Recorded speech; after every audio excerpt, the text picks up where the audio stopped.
সবাইকে স্বাগত জানাচ্ছি গ্লোবাল ভিউজে। আপনাদের সঙ্গে আছি আমি সুস্মিতা দাস। ইরানের প্রেসিডেন্ট মাসুদ পেজিশকিয়ান বলেছেন, সাম্প্রতিক যুদ্ধবিরতি চুক্তি ইরানি জনগণের জন্য একটি মহান বিজয়। সোমবার কোম শহর সফরকালে গ্র্যান্ড আয়াতুল্লাহ শোবেইরি জানজানির সঙ্গে সাক্ষাৎ শেষে তিনি জানান, শান্তি চুক্তির অংশ হিসেবে ইরানের ওপর আরোপিত তেল ও পেট্রোকেমিক্যাল খাতের নিষেধাজ্ঞা প্রত্যাহার করা হয়েছে এবং কাতারের মাধ্যমে দেশটির জব্দ থাকা $6 বিলিয়ন শিগগিরই ইরানের কাছে ফিরিয়ে দেওয়া হবে। তিনি বলেন, কাতারে মোট $12 বিলিয়ন ইরানি সম্পদ রয়েছে, যার মধ্যে প্রথম ধাপে $6 বিলিয়ন ছাড় করা হচ্ছে এবং বাকি অর্থ ফেরানোর বিষয়েও আলোচনা চলছে। পেজিশকিয়ান জানান, সুইজারল্যান্ডে অনুষ্ঠিত আলোচনার পাশাপাশি ইসলামাবাদ সমঝোতা স্মারকের আওতায় এই অর্থ ফেরত ও নিষেধাজ্ঞা প্রত্যাহারের বিষয়টি চূড়ান্ত হয়েছে। তিনি বলেন, যুদ্ধের সময় দেশের সর্বোচ্চ নেতা, মন্ত্রী, সামরিক কমান্ডার, বিশিষ্ট ব্যক্তিত্ব, এমনকি স্কুল শিক্ষার্থীদের হত্যার পরও ইরানি জনগণ, সশস্ত্র বাহিনী ও সরকার ঐক্যবদ্ধ থেকে দেশকে রক্ষা করেছে। তার দাবি, যুক্তরাষ্ট্র ও ইসরায়েল সর্বাত্মক চাপ সৃষ্টি করে ইরানকে অস্থিতিশীল করতে চেয়েছিল এবং অর্থনৈতিক অবরোধের মাধ্যমে দেশটিকে ভেঙে পড়তে বাধ্য করার পরিকল্পনা করেছিল। কিন্তু জনগণের দৃঢ়তা ও ঐশী সহায়তার কারণে সেই পরিকল্পনা ব্যর্থ হয়েছে। প্রেসিডেন্ট আরও বলেন, ইরান কখনোই পারমাণবিক অস্ত্র অর্জনের চেষ্টা করেনি এবং ভবিষ্যতেও করবে না।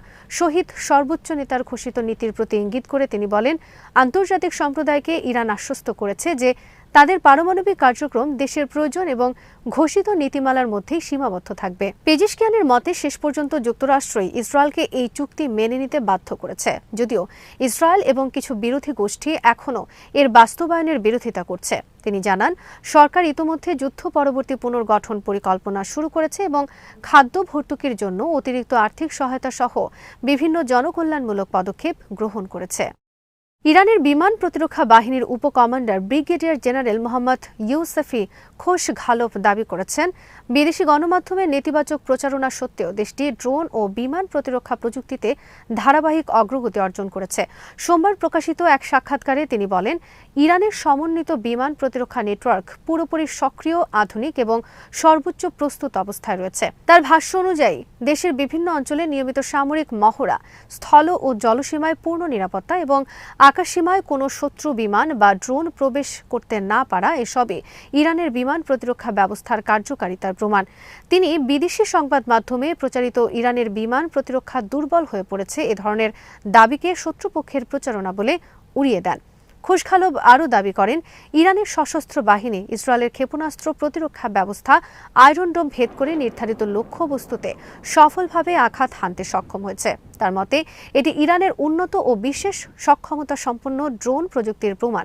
তিনি বলেন, যুদ্ধক্ষেত্রে আধুনিক ড্রোনের ব্যবহার এখন ইরানের সশস্ত্র বাহিনীর নিয়মিত কার্যক্রমে পরিণত হয়েছে এবং এই সক্ষমতা আরও দ্রুত গতিতে সম্প্রসারিত হচ্ছে। তিনি জানান, বিমান প্রতিরক্ষা বাহিনীতে আধুনিক ও কার্যকর প্রযুক্তি সংযোজন এবং যুদ্ধ ব্যবস্থাপনা উন্নয়নের কাজ প্রতিদিনই অব্যাহত রয়েছে। যদিও যুক্তরাষ্ট্র ও ইসরায়েলের সঙ্গে সংঘাতে কিছু প্রতিরক্ষা সরঞ্জাম ক্ষতিগ্রস্ত হয়েছে বলে তিনি স্বীকার করেন, তবে দেশীয় বৈজ্ঞানিক, শিল্প ও জ্ঞানভিত্তিক সক্ষমতার কারণে সেসব ক্ষতি কাটিয়ে উঠে নতুন প্রযুক্তি উন্নয়ন অব্যাহত রয়েছে। খোশঘালভ বলেন, বিমান প্রতিরক্ষা বাহিনী, প্রতিরক্ষা মন্ত্রণালয় এবং দেশের শিল্প ও গবেষণা প্রতিষ্ঠানের সমন্বিত প্রচেষ্টায় ইরানের প্রতিরক্ষা ব্যবস্থায় ধারাবাহিক উন্নয়ন ঘটেছে। তিনি জোর দিয়ে বলেন, আত্মনির্ভরশীল প্রতিরক্ষা উৎপাদনের মাধ্যমে ইরান ভবিষ্যতেও সামরিক সক্ষমতা আরও শক্তিশালী করে যাবে। যুক্তরাষ্ট্র ও ইরান পারস্পরিক হামলা বন্ধে সম্মত হয়েছে এবং হরমুজ প্রণালী নিয়ে চলমান বিরোধের সমাধানে মঙ্গলবার কাতারের রাজধানী দোহায় উচ্চ পর্যায়ের বৈঠকে বসতে যাচ্ছে। মার্কিন সংবাদ মাধ্যম এক্সিওসের এক প্রতিবেদনে বলা হয়েছে, সাম্প্রতিক পাল্টাপাল্টি হামলার পর উভয় পক্ষ সাময়িকভাবে সামরিক অভিযান স্থগিত রেখে কূটনৈতিক আলোচনায় ফিরে যাওয়ার সিদ্ধান্ত নিয়েছে। বৈঠকটি মূলত হরমুজ প্রণালী দিয়ে আন্তর্জাতিক বাণিজ্যিক জাহাজ চলাচল ও নিরাপত্তা নিশ্চিত করার উপায় নিয়ে কেন্দ্রীভূত হবে।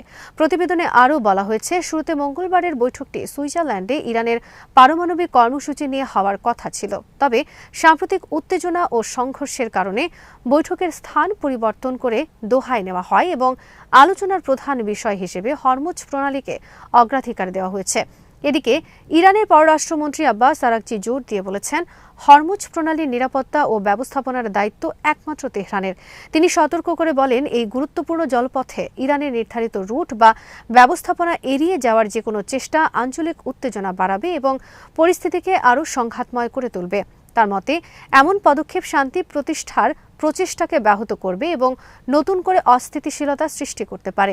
মার্কিন কর্মকর্তাদের ভাষ্য অনুযায়ী উভয় দেশ আপাতত সব ধরনের সামরিক অভিযান স্থগিত রাখতে সম্মত হয়েছে এবং বাণিজ্যিক জাহাজ চলাচল অব্যাহত রাখার বিষয়ে আলোচনা চালিয়ে যাবে। তবে হরমুজ প্রণালীর নিয়ন্ত্রণ ও নৌযান চলাচলের নিয়ম নিয়ে দুই দেশের অবস্থানে এখনও উল্লেখযোগ্য মতপার্থক্য রয়েছে। বিশ্লেষকদের মতে দোহার বৈঠক সফল হলে সাম্প্রতিক যুদ্ধবিরতি আরও স্থিতিশীল হতে পারে এবং বৈশ্বিক জ্বালানি বাজারেও ইতিবাচক প্রভাব পড়তে পারে। দক্ষিণ সিরিয়ার দারা প্রদেশের আবদিন গ্রামে ইসরায়েলি বাহিনীর হেলিকপ্টার ও কামান হামলার পর জরুরি তৎপরতা শুরু করেছে Syrian civil defence.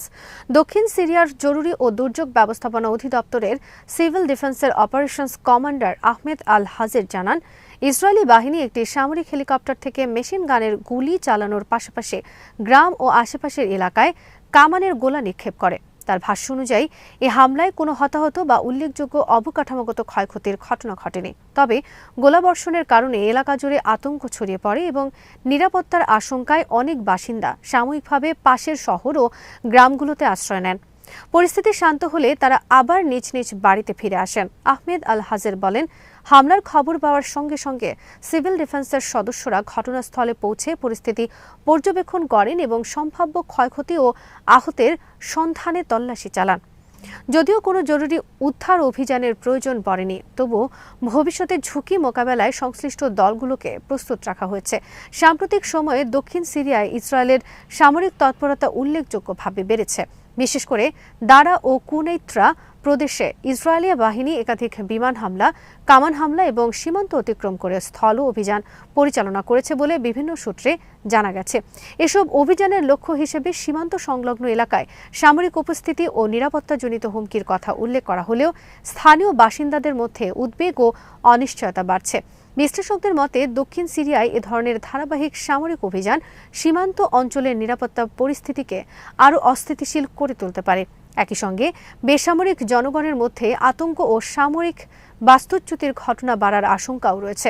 Syrian civil defence পরিস্থিতির উপরে নিবিড় নজর রাখছে এবং প্রয়োজনে দ্রুত উদ্ধার ও মানবিক সহায়তা প্রদানের প্রস্তুতি বজায় রেখেছে। সিরিয়া আবারও তাদের ভূখণ্ডে ইসরায়েলের নতুন হামলা ও সামরিক অনুপ্রবেশের তীব্র নিন্দা জানিয়েছে এবং এসব কর্মকাণ্ড বন্ধে জাতিসংঘ ও আন্তর্জাতিক সম্প্রদায়ের জরুরি হস্তক্ষেপ দাবি করেছে। দেশটির রাষ্ট্রীয় সংবাদ সংস্থা সানা জানায়, রোববার এক বিবৃতিতে সিরিয়ার পররাষ্ট্র মন্ত্রণালয় অভিযোগ করে যে ইসরায়েলি বাহিনী দক্ষিণাঞ্চলের কুনেইত্রা ও দারা প্রদেশে প্রবেশ করে গোলাবর্ষণ চালিয়েছে। এতে বেসামরিক জনগণের মধ্যে আতঙ্ক ছড়িয়ে পড়েছে এবং এটি সিরিয়ার সার্বভৌমত্ব, আন্তর্জাতিক আইন, জাতিসংঘ সনদ ও 1974 সালের বিচ্ছিন্নতা চুক্তির সুস্পষ্ট লঙ্ঘন। বিবৃতিতে আরও বলা হয়, ইসরায়েলের ধারাবাহিক হামলা সিরিয়ায় নিরাপত্তা ও স্থিতিশীলতা পুনঃপ্রতিষ্ঠার প্রচেষ্টাকে বাধাগ্রস্ত করেছে, সাধারণ মানুষের দুর্ভোগ বাড়াচ্ছে এবং পুরো অঞ্চলে নতুন করে উত্তেজনা সৃষ্টি করছে। পররাষ্ট্র মন্ত্রণালয় জাতিসংঘ ও আন্তর্জাতিক সম্প্রদায়কে 1974 সালের যুদ্ধবিরতি চুক্তির প্রতি সম্মান নিশ্চিত করতে এবং ইসরায়েলের পুনরাবৃত্ত সীমান্ত লঙ্ঘন বন্ধে কার্যকর পদক্ষেপ নেওয়ার আহ্বান জানায়। 1967 সালের আরব ইসরায়েল যুদ্ধের সময় ইসরায়েল সিরিয়ার অধিকাংশ গোলান মালভূমি দখল করে এবং 1981 সালে অঞ্চলটি নিজেদের সঙ্গে একীভূত করার ঘোষণা দেয়। যদিও আন্তর্জাতিক সম্প্রদায়ের অধিকাংশ দেশ সেই পদক্ষেপকে স্বীকৃতি দেয়নি। সাবেক প্রেসিডেন্ট বাশার আল আসাদের শাসনামলে ইসরায়েল সিরিয়ায় শত শত বিমান হামলা চালায়। তাদের দাবি ছিল এসব হামলার লক্ষ্য ছিল ইরানের সামরিক স্থাপনা এবং লেবাননের হিজবুল্লাহর কাছে অস্ত্র সরবরাহের পথ। তবে চলতি বছরের শুরুতে আসাদ সরকারের পতনের পর সিরিয়ার নতুন কর্তৃপক্ষ অভিযোগ করে রাজনৈতিক পরিবর্তনের সুযোগ নিয়ে ইসরায়েল দক্ষিণাঞ্চলের নিরস্ত্রীকৃত এলাকার আশেপাশে আরও বিমান হামলা ও স্থল অনুপ্রবেশ বাড়িয়েছে।